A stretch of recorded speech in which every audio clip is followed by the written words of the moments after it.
జగనన్న కాలనీలో ఇష్టారాజ్యంగా కొంతమంది వ్యక్తులు అక్రమంగా బండలు పాతి ప్లాట్లను కబ్జా చేస్తున్నారని టీడీపీ నాయకులు ముత్తిరెడ్డి రామిరెడ్డి ఆగ్రహం వ్యక్తం చేశారు.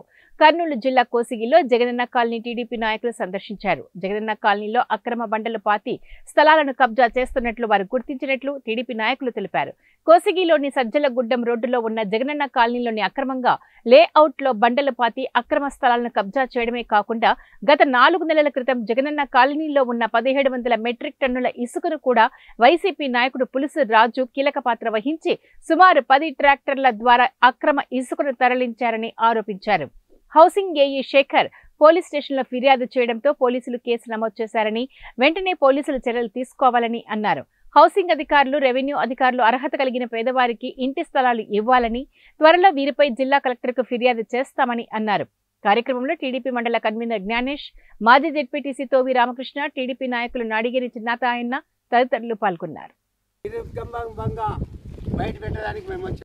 వైఎస్ఆర్ దొంగలు, ఉసుక దొంగలు, 1700 మెట్రిక్ టన్నులు ఉసుక, తర్వాత స్టీలి 2000 టన్నుల స్టీలి.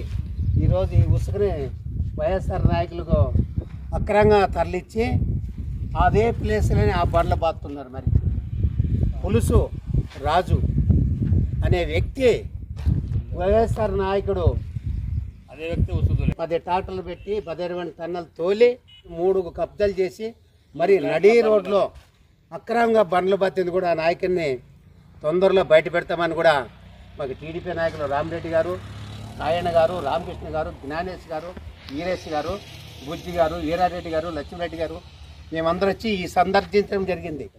ఈరోజు సండే కాబట్టి ఇప్పుడు రాలేదు కాబట్టి మమ్మల్ని చూసి పాతేవాళ్ళు కూడా పరిగెత్తుకొని పోయిరాని కూడా మేము వినిపిస్తున్నాము. 1700 మెట్రిక్ టన్నులు పులుసురాజు అనే వ్యక్తి తన సొంత మద్దతుదారులతో 10 ట్రాక్టర్లు పెట్టి ప్రైవేట్ పరంగా తోలిచ్చి డబ్బు చేసుకున్నాడు. అదే కాకుండా ఈరోజు తన ఇష్టానుసారంగా పట్టాలు ఇచ్చి ఫ్లాట్ ఆక్యుపై చేశాడని కోసిగిలో మండల ప్రజలు మా వరకు మా లీడర్లకు కంప్లైంట్ ఇచ్చడం జరిగింది.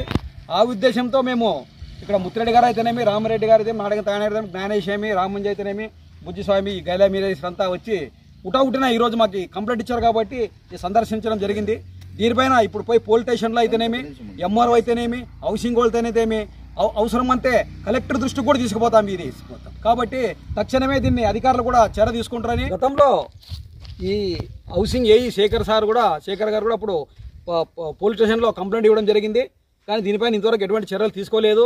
కావున ఇప్పుడు నూతనంగా వచ్చిన ఎస్ఐ చంద్రమోహన్ సార్ ఎస్ఐ గారు కానీ దీనిపైన చర్య తీసుకొని నిజాలు బయటపెట్టి ఈ ప్రభుత్వానికి అయితేనేమి ప్రజలకు కూడా న్యాయం చేకూరుస్తారని అనుకుంటున్నాం. ఇసుకే కాదు, స్టీల్ అయితేనేమి, సిమెంట్ బస్తాలు కూడా ఈరోజు వరకు వాళ్ళు స్టాక్ పాయింట్లు ఎంత ఉండాలో అంత లేదు స్టాకు. దీన్ని కూడా ఉన్నతాధికారులు తక్షణం విజిట్ చేసి దీన్ని బయటికి కూపి లాగాలని కోరుచున్నాం.